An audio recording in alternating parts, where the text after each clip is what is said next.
Bem, estamos de volta com o programa Saúde em Foco. Hoje entrevistando o Dr. Gil Bardini Alves, Isso. Especialista em alergia, e é com grande satisfação. O assunto está muito interessante. Dando sequência, eu gostaria de saber do Dr. Gil se esta alergia dura para sempre ou é algo transitório.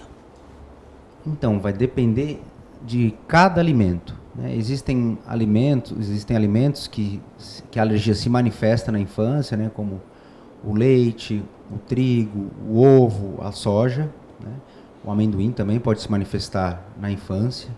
Então, normalmente, o leite, o trigo, a soja e o ovo são alimentos onde essa alergia, vamos dizer, cura espontaneamente com o passar dos anos. Então, em torno dos 5 anos, essas alergias elas tendem a desaparecer com maior frequência. Então, mas, obviamente, sempre existe alguns pacientes que persistem, né? Mas a grande maioria melhora espontaneamente. Por outro lado, existem alimentos, né, como, por exemplo, o amendoim, as castanhas, os frutos do mar, como o peixe, o camarão, onde, né, essas alergias, se você manifesta, né, com o passar da idade, elas tendem a durar para sempre, né? Então, essas alergias, né, eu sempre falo que as alergias alimentares normalmente são doenças que se iniciam na infância, né? Porém, a alergia aos amendoins e aos frutos do mar são alergias alimentares que podem se iniciar na vida adulta e são alergias que, infelizmente, elas tendem a durar para sempre. Uma pergunta que muitas vezes as pessoas fazem: esses produtos em conservas, principalmente pepino, ervilha, tem algum valor quanto ao aspecto de alergia? Então, assim, com relação... Porque quando você pega esses alimentos, você pode ter alergias por dois motivos. Você pode ser alérgico ao alimento em si, então ao pepino, à ervilha e ao milho. Porém, você pode ter manifestações semelhantes a uma alergia decorrente dos produtos utilizados para conservar. Mas normalmente, quando você tem uma alergia, não é a alergia a palavra certa, você tem uma intolerância, né, a esses produtos que muitas vezes mimetizam, né, uma reação alérgica. Mas sim, esses produtos, esses conservantes, raramente eles induzem alguma alergia. Muitas vezes você tem os sintomas da intolerância que podem ser semelhantes ao de uma alergia. Ótimo. Tu estava falando sobre, eu fiz a pergunta se a alergia dura para sempre, mas eu vou voltar a repetir. Por exemplo, uma pessoa que é alérgica ao camarão, esse será alérgico para sempre? Só para que o telespectador entenda bem. Na maior parte dos casos, sim. O camarão é uma alergia que tende a durar para o resto da vida.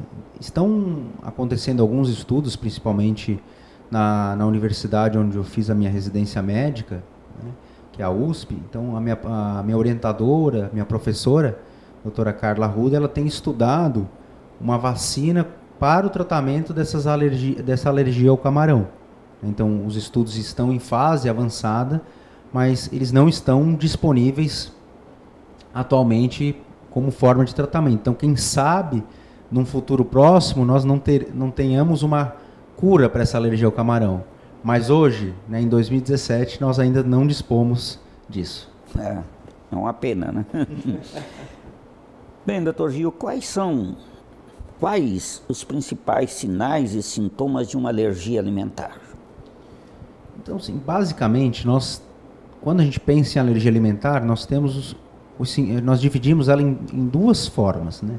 Nas alergias que são IgE mediadas, né? E nas que são não IgE mediadas.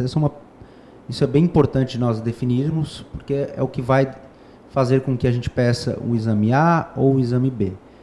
As alergias IgE mediadas é aquela que você tem os sintomas minutos após a ingestão do alimento.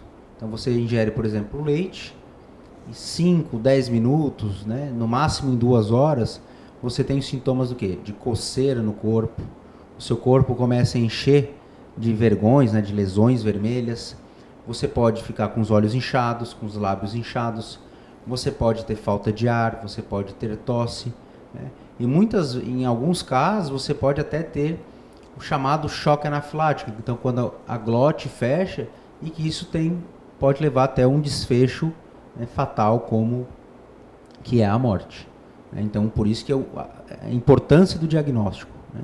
E os sintomas das alergias que a gente fala não IgS mediadas são sintomas relacionados normalmente ao trato gastrointestinal. Então, você pode ter vômito, você pode ter dor de barriga, você pode ter refluxo, você pode ter diarreia, você pode ter sangue nas fezes, muco nas fezes, e que muitas vezes se assemelham aos sintomas de algum tipo de intolerância, então, alimentar.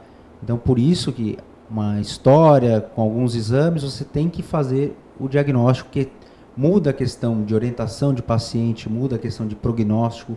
Então, por isso você tem que sempre estar atento aos sintomas.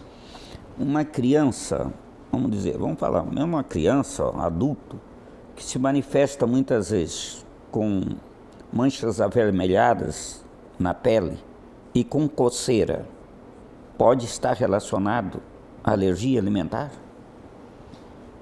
A coceira é uma manifestação, um sintoma? A coceira isolada, não. Não. Mas a coceira associada com essas lesões vermelhas altas, né, que normalmente são a urticária, né? Então, a urticária ela pode estar associada a alguma doença, alguma alergia alimentar. E essa urticária, para que as pessoas possam entender melhor, já que falamos para um público de modo geral, ela em que parte do corpo pode ocorrer mais? Essas manchas redondadas, elevadas? Então, na verdade, ela pode acometer qualquer lugar, né? Qualquer lugar. A face, o tronco, a barriga, as pernas, as costas, região íntima, né? Tem muitos pacientes que têm a manifestação até de inchaço, né, da bolsa escrotal decorrente a questão do quadro da urticária. Ah, ótimo. Mas, continuando o assunto, esse que eu acho importante, vamos ver um pouco da descendência familiar. Um pouquinho, para a gente saber. Muitas vezes a pessoa diz, o meu filho é alérgico porque eu também sou. Existe alguma hereditariedade na alergia alimentar? Com certeza. Na verdade, assim, as doenças alérgicas, agora falando de um modo geral, seja alergia respiratória, seja alergia alimentar, seja uma alergia dermatológica, elas têm um forte componente genético, muito forte. Se um dos pais tem algum tipo de alergia, qualquer um, né, a chance de o filho ter uma alergia é em torno de 50%. Quando os dois pais têm algum tipo de alergia, a chance desse filho nascer com alguma alergia é de 80%. Então, assim, existe um forte componente genético, né? Então, assim, por isso que nós vivemos hoje, né, até a nossa sociedade fala, nós vivemos uma epidemia de doenças alérgicas, né? Estima-se que 30% da população mundial, 30%, então 1 a cada 3 habitantes do mundo tem algum tipo de alergia. Muito importante isso. Dando sequência, gostaríamos de saber, porque aqui eu estou fazendo também o papel do telespectador, muitas vezes gostaria de perguntar. A alergia alimentar, de um modo geral, hoje, com o tratamento que dispomos, tem cura? A alergia alimentar, hoje, né, ela não tem cura, né? Então, se o médico lhe deu o diagnóstico de alergia alimentar, você tem que fazer o quê? Você tem que excluir aquele alimento da sua vida. E é excluir totalmente, né? Não é excluir de vez em quando, vou comer um pouquinho só. Não, não pode. Você tem que excluir esse alimento totalmente, né? Porém, você tem que ir acompanhando este paciente, né? Porque muitas vezes esse paciente volta a tolerar esse alimento, né? Seja daqui a 1 ano, seja daqui a 2 anos, seja daqui a 5 anos.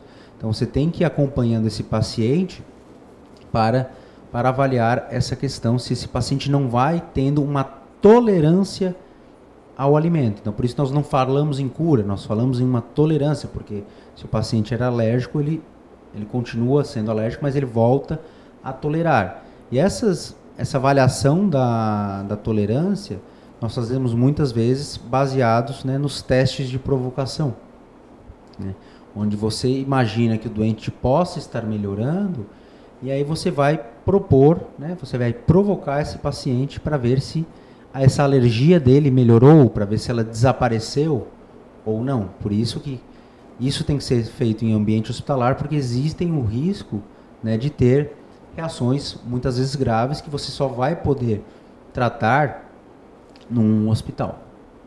Ótimo.